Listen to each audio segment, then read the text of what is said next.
I just spoke to a number of people here who pointed out the two-tiered policing. Tommy Robinson, who's a friend of Israel and a friend of the Jews, bundled off because the police say so, whereas hordes of jihadists chanting death to the Jews in Arabic, chanting from the river to the sea, which is a call for genocide, they're allowed the key to the city by Mayor Sadiq Khan and his political police force.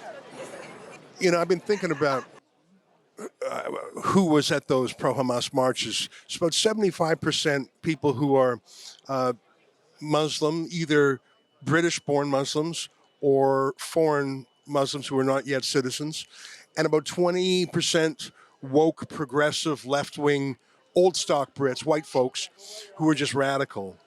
And I have to think that both of those components, the open borders immigration, unvetted immigration, and the woke progressives, the Jewish community has historically been for those things, for open borders immigration and for progressive left-wing politics. Do you think the Jewish community understands that they created those problems for themselves? Create problems for ourselves. By supporting open borders immigration? Not at all. We're not creating problems for ourselves. We're not creating problems in the country.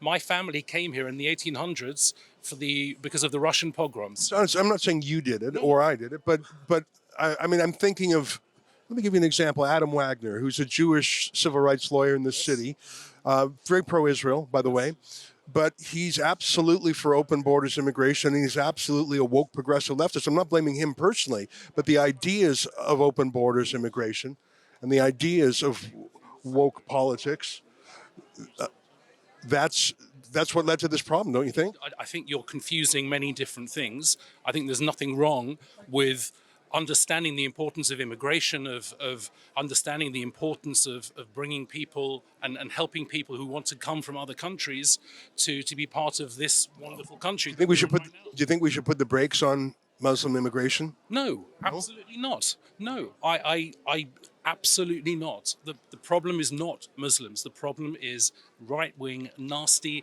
fascist Muslim fundamentalists. The real problem is anti-Semitism in the Muslim community. Anti-Semitism is not compatible with Western values, and that's the problem. Not the fact that people are coming here, because there are wonderful people who come here as well.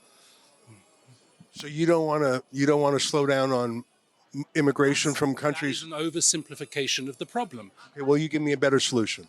I can't give you a better solution, but that's not a solution. A better solution is not stopping people coming into a country and becoming more right-wing than this country had ever been before. So you're calling jihadists right-wing? Of course they are. Jihadists are right-wing. They're fascists. They're fascists because they don't want any other voices or views to be aired. They're the right way. They're the only way. So what percentage of British Muslims do you think share those views? I don't know. Well, I saw hundreds of thousands in the streets. Okay. And that's a problem. But you're still for open borders immigration? It's not about that. Well, I think it is. I mean, record immigration from countries that have an endemic anti-Semitism problem. Again, I tell you, this is an oversimplification of the problem. Well, you keep saying that, but you haven't proposed a single thing other than restating your own liberal values to people who are about to devour you. They're not going to devour me. Not in They've said it. Of course they are. Of course they want to, but that's why we need to march against anti-Semitism. We need to. What's the march going to do? I mean, quite frankly, what's the march going to do other than make you feel better? It's going to make you feel better. It's the same with any march. That's what we're doing here. We're coming together to recognize the fact that we are a free people being able to express our views in a free country and a free democracy. And we have to send that message loud and clear that that is what this country is about. I think you're afraid of being called racist. I'm not afraid of being called racist. I'm certainly not going to be called racist for saying that there are significant problems in the Muslim community with anti-Semitism. That's the real problem. Open borders are causing problems right throughout Europe. The kind of people that are coming into Europe who are culturally distanced, they have values that are incompatible with those of Western civilization. And when people like the chap that you were just talking to promotes open borders or supports open borders, these really are self-inflicted wounds that we're imposing upon ourselves. Western Europe and the European peoples have to maintain their values and their identity and their way of life. And we are bringing in too many people into Europe whose views are totally incompatible with our own. And we are causing real problems. Look at Ireland just the other day. There's a classic example. And these levels of immigration are unsustainable. They cannot continue. They weaken social solidarity. They undermine our national identity. And we are bringing in people who hate us and our way of life. And we need to deal with that problem. Okay, so who is championing this idea? I see in the Netherlands that Geert Wilders got a lot of votes, and he has talked about freezing immigration. But in the United Kingdom, Labour and the Conservatives are both open borders parties. They are. They're globalist parties. We call them the Uni Party. And you can't differentiate between them. So I don't know what to do about this situation, and I don't know. The British people are absolutely fed up with it. They're sick to death of it. Right? They've made their views known about immigration for decades and decades, and yet the main parties simply ignore the British people, treat them with contempt. Okay, now I don't know these latest figures that have come out, 750,000. This has caused a big stir. I don't know whether this is going to have an impact on reducing immigration numbers. I don't have a lot of faith in the political class.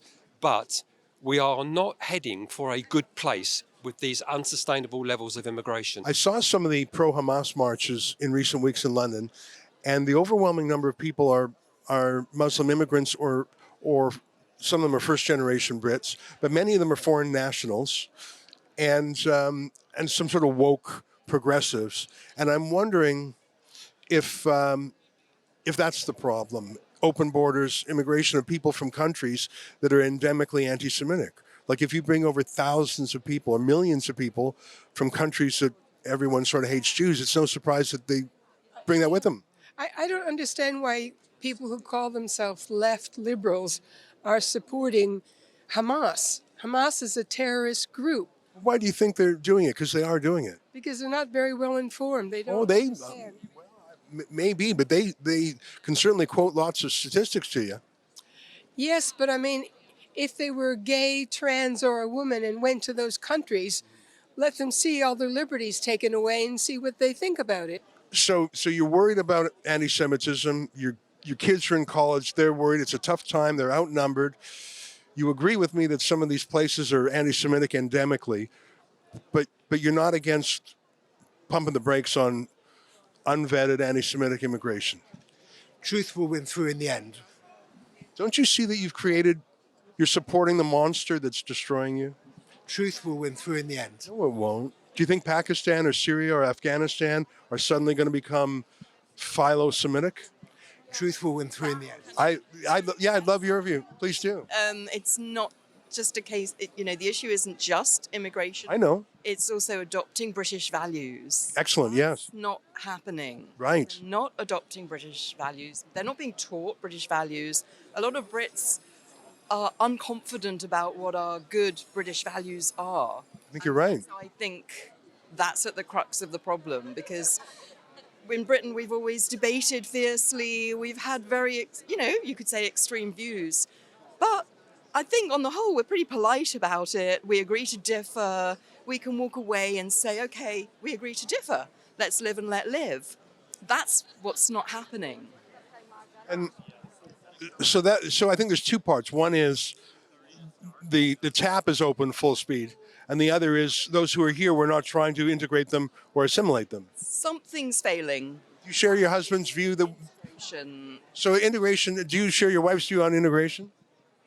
I think that more education needs to be done. I think we need to make sure that people are properly integrated.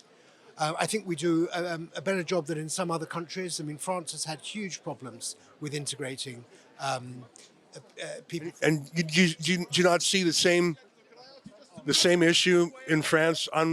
Unfettered, unbridled, unlimited, unrestricted, unvetted immigration. You just don't think that's the problem.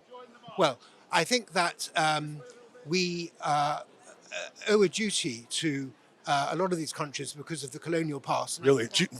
Because You have a personal duty there? So your kids? as a country, we benefited hugely from our colonies, and we owe a duty to So save you're guilty. So you feel guilty. who are tyrannized in their country. It's not guilt; it's responsibility. All right. Well, I appreciate your candor. Well, I'm an optimist. Your children are welcome to immigrate to Hungary or someplace safer. I think they're safer here. There was some opposition to the pro-Palestinian marches in this country. So a little bit of solidarity. Thank you. Thank you. Can I ask you what you think is causing this massive wave of anti-Semitism? Lemmings. And what do you mean by that? People are just being told what to do, paid to do it probably as well, being preached to that this is the way to go. It's just ignorance as far as I'm concerned.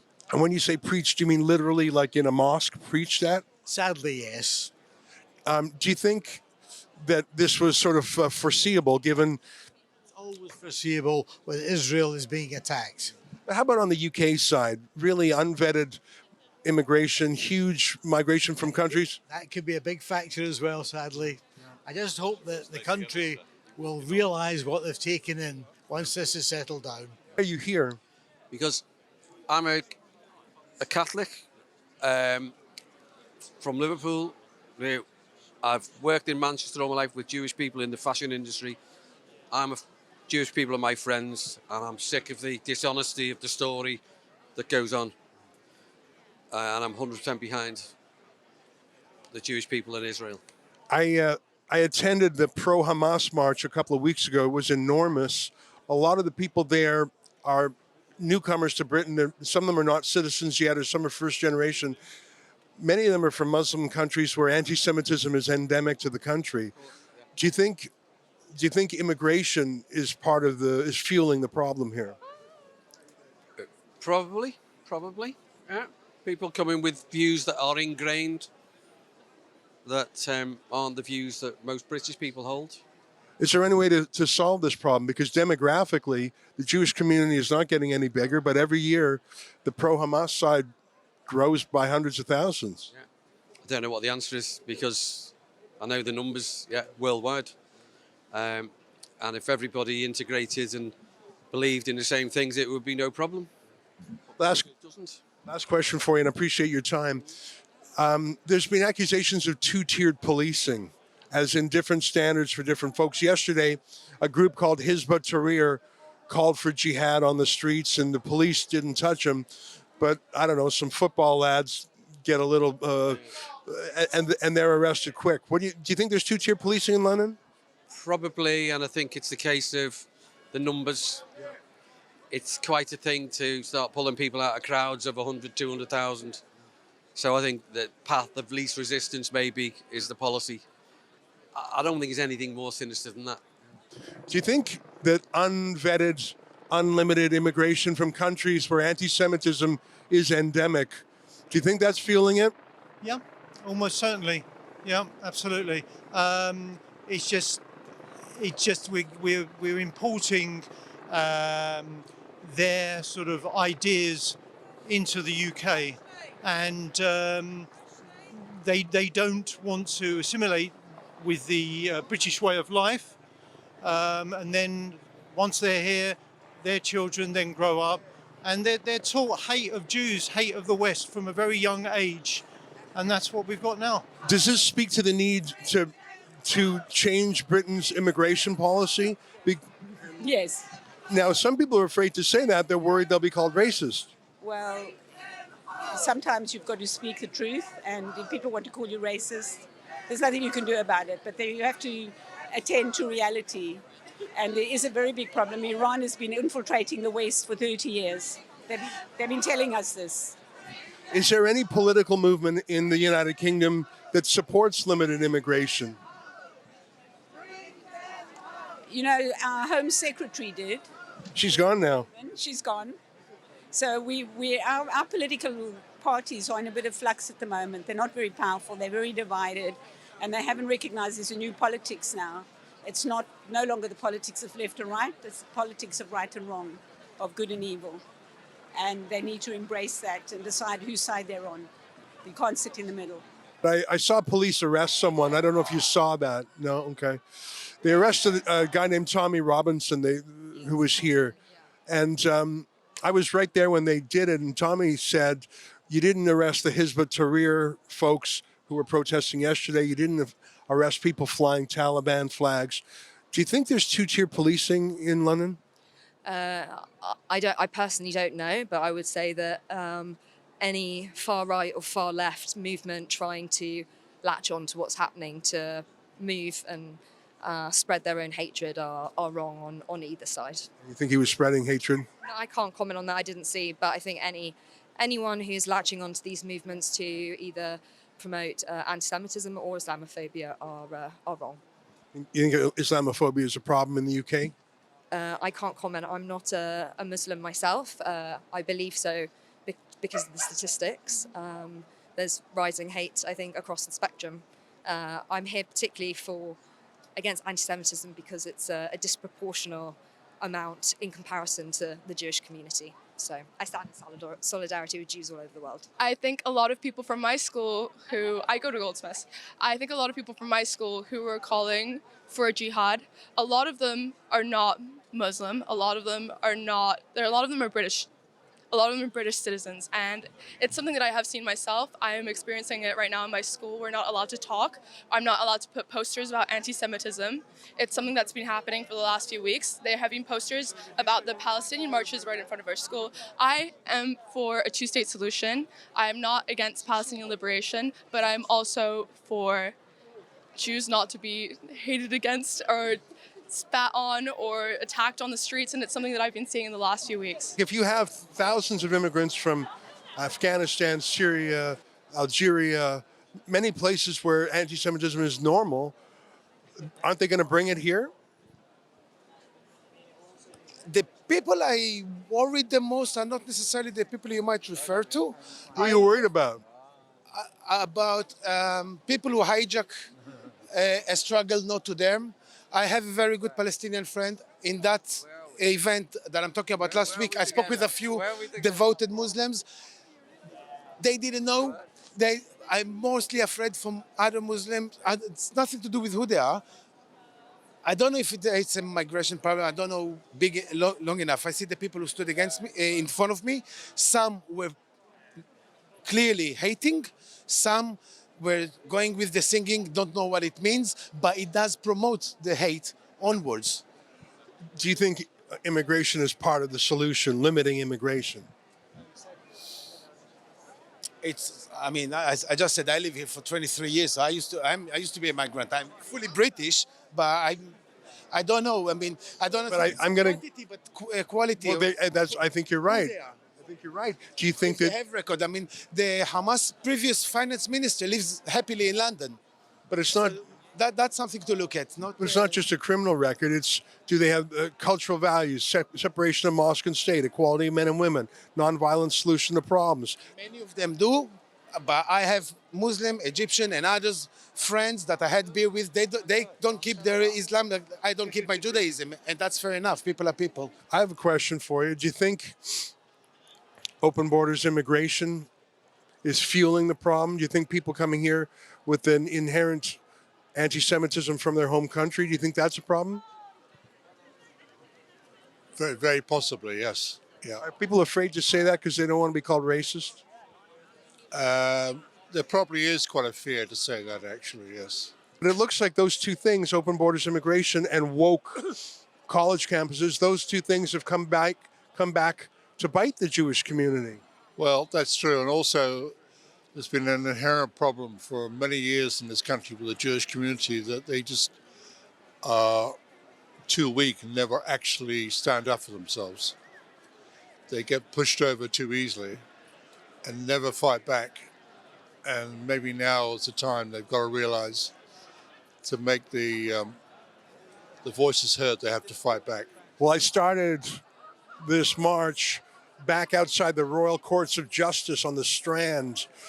That's where Tommy Robinson was arrested just as the march began. Now we're down by the River Thames. It's an enormous crowd. I'm in the middle of it, so I can't accurately count. For that, we'd probably need drone footage or a police estimate. There's surely tens of thousands of people. The police have shut down central London. They're here to protect because, of course, there's tens of thousands of jihadists on the watch list, and that's just, known would-be terrorists. That doesn't even include people who would hate the Jews and execrate them. I've talked to as many people here as I can, and obviously they're concerned, but I think that there's sort of an incoherence. The signs they hold are cliches: zero tolerance for anti-Semitism, act against hate before it's too late. But act in what way? Do what? And the concept of zero tolerance for anti-Semitism, it sounds good, but that's certainly not the way it is in London. There's enormous tolerance for anti-Semitism, including shocking genocidal comments like "from the river to the sea," which is a call to exterminate all the Jews from Israel proper. So, I mean, obviously I'm sympathetic to the Jews of the United Kingdom for a number of reasons, but I think that they don't know what to do. And you can't really blame them because the political class doesn't know what to do either. Unlimited immigration from countries that have endemic anti-Semitism, do you think that's feeding the problem? Well, that's for the politicians to decide. It's not necessarily for individuals to decide. You can have an opinion on the matter. I do have an opinion. I think everybody should try and understand where blame lies, the difference between good and evil. And I believe, I have to believe, that we're on the side of good. And I also believe that eventually there could be a takeover of evil. And that's very worrying. When it might happen is something that we're sleepwalking into. And it's very worrying. I just was at one of these marches a few weeks ago. Most of the people there are either new immigrants, or they're not citizens yet, or they're first generation. And I just think it's so palpably not a British way of thinking, but a Islamic jihadist way of thinking. Like I think there are very few anti-Semites in the United Kingdom who are ethnically British. I agree with that entirely. I think that's absolutely true. And I think it's the same in most European countries and most countries outside of the Middle East. I think that's true. Well, then let's bring it to the logical next step, which be, should we turn off the taps of mass immigration from those countries where anti-Semitism is rampant? I mean, isn't the first rule of holes, stop digging? Well, maybe, but I don't think it's necessarily the right thing to do. But you're right, trying to turn around a tanker is extremely difficult. But you have to try and show the difference between good and evil and hope that most people will understand that difference. I accept at the moment that's very, very difficult, whether that's social media, whether it's the propaganda war that Israel unfortunately has never been very good at, whether it's something deeper than that, I don't know, but it's fundamental. And unless the world stands up and realizes that things are changing, then it's possible that hate will overcome good, and that will be the worst possible outcome for humanity. The marchers for about an hour and a half, Trafalgar Square, the Canadian High Commission, and behind me, what they call Whitehall. Down that way is the Prime Minister's residence, and you can see the tower of the Parliament building, the Palace of Westminster. So it's really the heart of central London, the same or similar path that the pro-Hamas hate marches have been taking week after week. Like I say, because I'm in the middle of it, I don't yet have the ability to estimate the size of the crowd, but it's surely tens of thousands. A fairly subdued crowd, both Israeli flags and British flags, as well as some other countries. I saw the flag of the Shah of Iran, a counter stance to the Islamic Republic of Iran.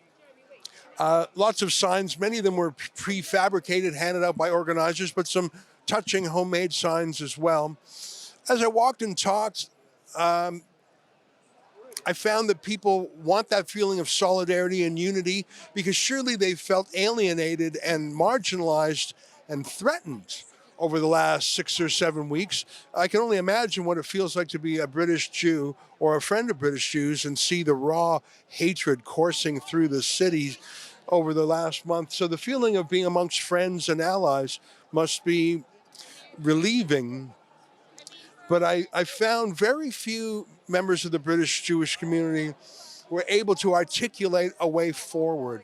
And I understand that because for their entire lives, they've lived under a certain understanding, a certain worldview, that they know how the world worked and that anti-Semitism was a thing, but it was not a dominant thing. And that Jews were certainly at the heart of British society as they are in Canada and the United States and Australia as well.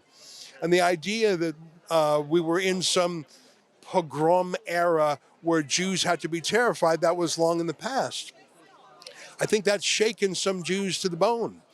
And the problem is, along with that worldview came certain liberal or progressive ideals, like open immigration is the progressive, kind-hearted thing to do. And one gentleman actually said we have a responsibility because of Britain's colonial past. So even though many people in this march confirmed to me their belief that open borders immigration from countries where anti-Semitism is endemic, many people here confirm the obvious, that that was a major source of anti-Semitism and almost completely the source of the pro-Hamas activity in this country. Few British Jews were willing to give up their progressive traditional belief in open borders and multiculturalism.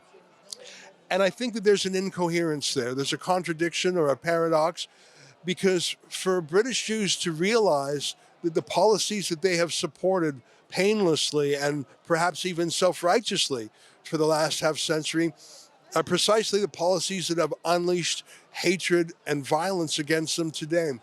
That's why the Tommy Robinson vignette was so telling. I've known Tommy, as you know, for the better part of a decade. He used to work with Rebel News. He's been an independent journalist for 6 years, I suppose. And I just bumped into him by coincidence, but really not a coincidence, because of course he was here to cover the same rally I was. He was early as I was, and so he was in the same coffee shop I was. So it was nice to see him again. I hadn't seen him in years. But the fact that the police had this whole operation to extract him and arrest him was stunning, given that not only is he harmless, he is a pro-Israel advocate. I know for a fact that he has visited Israel in a very sympathetic and supportive way. I know that he has been perhaps the #1 challenger of jihadist ideology in the UK. And he was there as a journalist, but also as a friend of the Jewish people. For the police to provocatively and preemptively arrest and extract him and frankly cause a scene shows the problem here. Because the establishment, and frankly some Jews, would rather blame the comfortable scapegoat of Tommy Robinson and the far right and the football hooligans. By the way, they're not the threat. Frankly, ethnic British are not anti-Semitic, with a few micro exceptions on the fringes. The British National Party or the National Front or whatever they're called, they never had any prospect of electing a mayor or a prime minister. They never had the numbers to muster 100,000 marchers chanting for the Jews. In fact, the fringe far-right anti-Semites in this country were a delightful problem for the establishment to have, because there were no real danger, but it kept a frisson of danger in the air so they could pose as problem solvers, and the Jewish community could be scared of them, but not really scared, and they could frankly talk about them and maybe even fundraise off them. It's much different when you have 100, 200,000 actual Hamas supporters who actually will use violence against the police. That's a lot harder for the Jewish community to process and digest. My observation is that there's a lot of British Jews who can't process this contradiction.